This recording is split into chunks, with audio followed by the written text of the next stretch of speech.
Next is parallel combination of resistances and the equivalent resistance.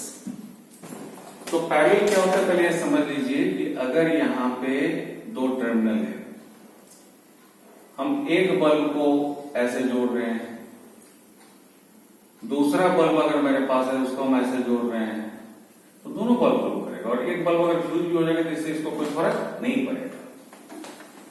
लेकिन अगर ये series में हो ये बल्ब्स और अगर उसमें एक बल्ब फ्यूज कर गया तो कोई भी बल्ब काम नहीं करेगा। तो पैरेलल कॉम्बिनेशन में अगर किसी सर्किट के दो कॉमन पॉइंट के बीच में, किसी सर्किट के दो कॉमन पॉइंट के बीच में हम रेजिस्टर्स को जोड़ते हैं, ये एक रेजिस्टर हो गया जिसका रेजिस्टेंस है R1, ये एक रेजिस्टर हो गया जिसका रेजिस्टेंस है R2 और ये एक रेजिस्टर हो गया जिसका रेजिस्टेंस है R3। तो अब देखिए जो ही स्विच ऑन होगा तो यहां से करंट फ्लो करेगा, मान लीजिए टोटल करंट आएगी तो कुछ करंट इधर जाएगा, कुछ इधर जाएगा, कुछ इधर जाएगा।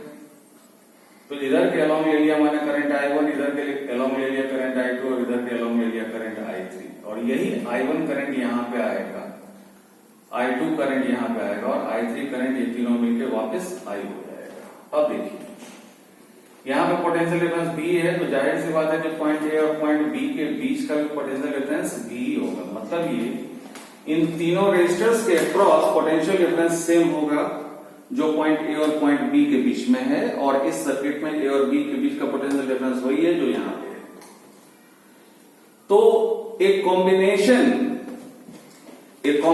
in which two or more resistances are connected between two common points in an electric circuit so that the potential difference across the resistors are same, which equals to the potential difference across the two given points, yes, is called the parallel combination. तो parallel combination ऐसा combination है जिसमें दो या दो से अधिक resistors को उन दो कॉमन पॉइंट्स के बीच में हम लोग ऐसे जोड़ते हैं कि इन सारे रेजिस्टर्स के अक्रॉस पोटेंशियल डिफरेंस वही होता है जो इन दोनों पॉइंट के अक्रॉस है। ठीक है, कोई दिक्कत? अब आइए तो इसका स्टेटमेंट वगैरह आप खुद लिख लीजिएगा, अभी मैं लिख नहीं रहा हूं स्टेटमेंट, जरूरत पड़ेगी महसूस होगा तो आप पूछिएगा मेरे से। तो अब हमने मान लिया कि भाई let three resistors of resistances R1, R2 and R3 are connected between two common points A and B of an electric circuit having potential difference B and electric current I. Let the magnitudes of current flowing through these resistors be I1, I2 and I3 respectively. तो ऐसा है कि जब आप bye Ohm's law जब आप first resistor को consider करेंगे तो यहां पर रेजिस्टेंस है R1, करंट है I1 और पोटेंशियल डिफरेंस है V। तो V इक्वल टू IR आप लिखते हैं तो I इक्वल टू क्या होगा, I equal to V by R। तो उस लिहाज से मैं I1 इक्वल टू लिख सकता V by R1, this is equation first. Similarly I2 equal to V by R2, I3 equal to V by R3, ये थर्ड। अब इन तीनों का इक्विवेलेंट रेजिस्टेंस अगर R हो, अगर इन तीनों का इक्विवेलेंट रेजिस्टेंस R हो तो इस सर्किट में अगर तीनों के बदले मैंने इक्विवेलेंट रेजिस्टेंस R के बराबर का रेजिस्टेंस लगा दिया तो इस सर्किट से फ्लो होने वाले करंट में कोई फर्क नहीं पड़ेगा, पहले भी करंट आई था और अब भी करंट आई ही रहेगा। तो if the equivalent resistance BR, then you can write I equal to V by R। ये फोर्थ हो गया।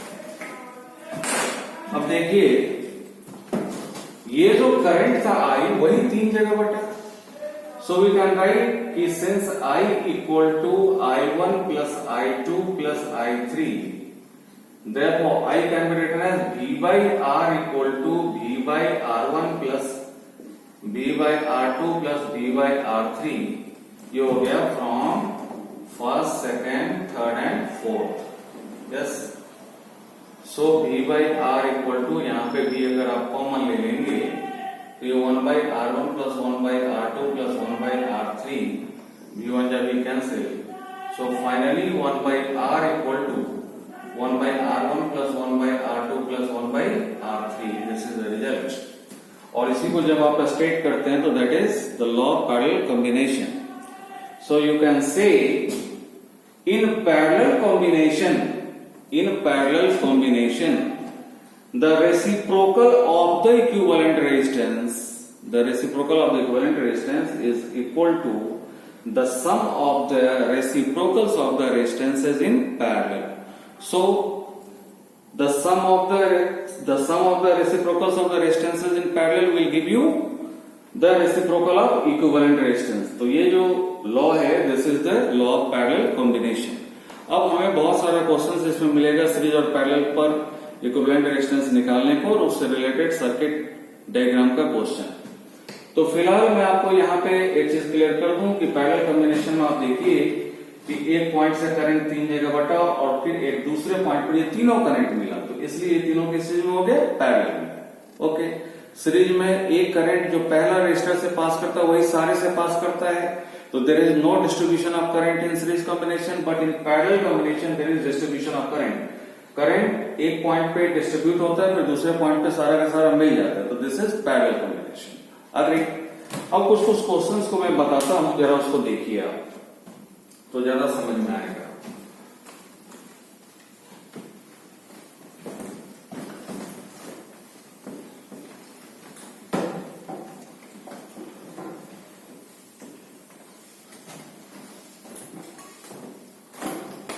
अब जैसे क्वेश्चन है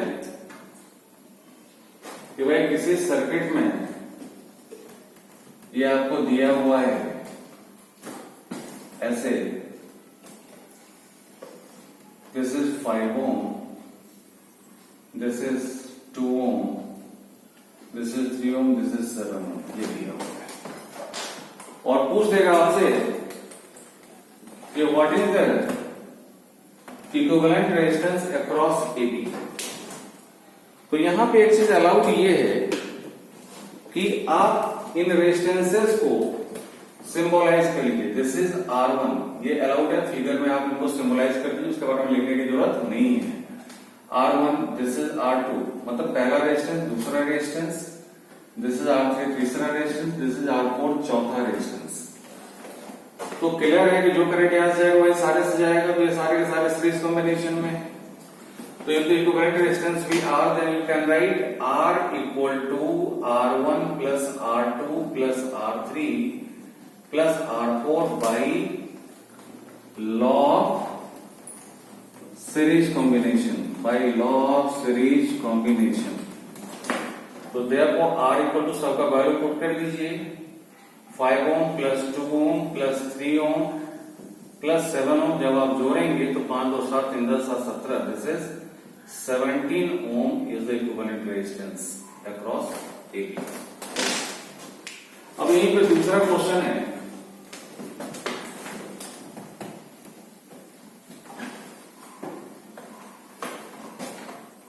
सेकंड क्वेश्चन है कि भाई किसी सर्किट के अक्रॉस आपको दिया हुआ है, this is 30 ohm, this is 60 ohm, and this is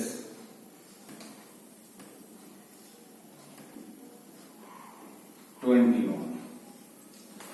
और आपसे कहता है कि A और B के अक्रॉस आप इक्विवेलेंट रेजिस्टेंस निकालिए, तो फिर वही काम करिए. इन रेजिस्टेंसेस को सिंबलाइज करिए. Let this is be R1, this is be R2, this is be R3. तो R1 30 ohm, R2 60 ohm और R3 20 ohm. तो ये तो इक्विवेलेंट रेजिस्टेंस भी R, ये आपको लिखना पड़ेगा, मैं यहां लिख नहीं रहा हूं. देन वी कैन राइट कि 1/R equal to 1/R1 plus 1/R2 plus 1/R3, और यहां लिख देंगे bye law of parallel combination. Bye law of parallel combination. Bye law of parallel combination. So you can write 1/R equal to 1/30 ohm plus 1/60 ohm plus 1/20 ओम। अब आप देखिए 30, 60 और 20 calcium हो जाएगा 60 ओम, तो दिस इज 60 ओम, तो this is 2 plus 1 plus 3।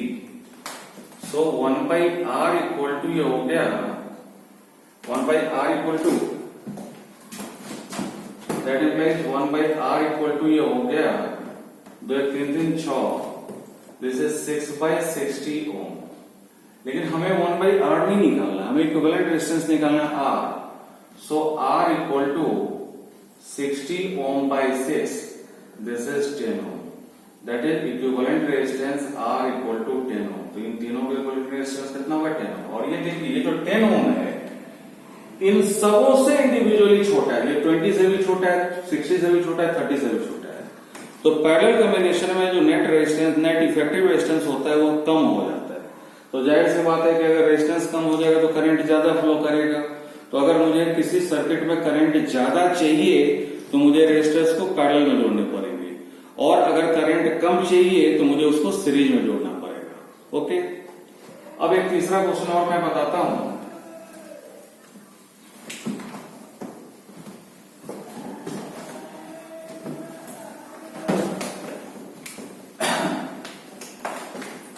जैसे यहां पे एक क्वेश्चन है,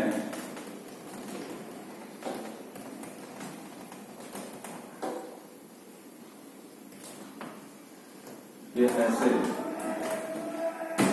this is 20 ohm, this is 5 ohm, this is 6 ohm, this is 3 ohm. देखिए ये दोनों सीरीज में है, क्योंकि जो करंट यहां जाएगा वही करंट यहां आएगा, बट यहां पे बटेगा। तो ये दोनों पैरेलल में है, ना तो पूरा का पूरा सीरीज में है, ना पूरा का पूरा पैरेलल में। यहाँ पे ये दोनों पैरेलल में, ये दोनों सीरीज में है। तो यहाँ पे सबसे पहले फिर वही काम करिए कि इनको आप सिंबलाइज कर लीजिए। This is R1, this is R2, this is R3 and this is R4। तो पहले आप इन दोनों का निकाल लीजिए। तो if the equivalent resistance of R3 and R4 be a small r मैंने लिख दिया, then we can write 1/R equal to 1/R3 plus 1/R4।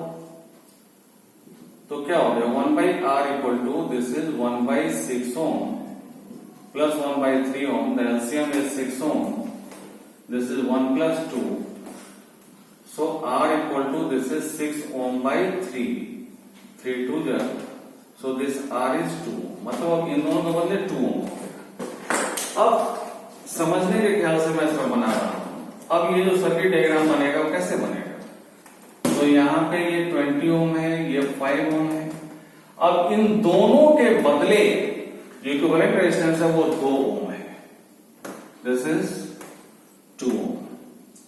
तो ये R3 और R4 का इक्विवेलेंट रेजिस्टेंस 2 ओम, ये हमारा R2 था 5 ओम, और ये हमारा R1 था 20 ohm. This is A, this is B। अब आप देखेंगे तो इक्विवेलेंट रेजिस्टेंस अक्रॉस AB, मैं इसको यहां पर बनाता हूं, इक्विवेलेंट रेजिस्टेंस अक्रॉस AB। तो if the equivalent resistance across AB भी कैपिटल R, देन अब आप देखिए ये तीनों किस चीज में, सीरीज में। तो मैं R इक्वल टू लिख सकता R1 plus R2 plus small r by law of series combination.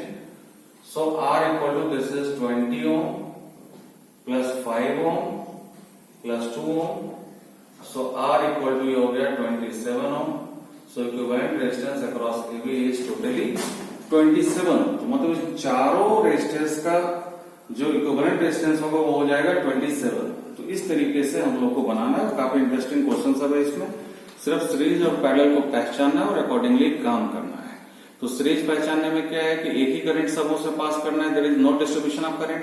Parallel में क्या है कि करंट डिस्ट्रीब्यूट हो रहा है एक जगह और फिर एक जगह मिल रहा है, तो that is a parallel combination. और इस सब टाइप का जो क्वेश्चन हुआ ये दोनों कॉम्बिनेशन का मिक्सिंग ऑफ कॉम्बिनेशन है। जैसे इसमें ये दोनों सीरीज में, ये दोनों पैरेलल में, तो कैसे बनाना है हम लोगों ने देख लिया। तो इस तरीके से आप प्रैक्टिस करिएगा, जो भी प्रॉब्लम होगा फिर पूछिएगा, ठीक है। मैं क्वेश्चन शाम तक भेजूंगा और जो भी दिक्कत होगा बताइएगा। नेक्स्ट टॉपिक अगले दिन, कल मैथ्स से स्टार्ट करूंगा और मैथ्स में रियल नंबर से स्टार्ट करूंगा। Okay, thank you.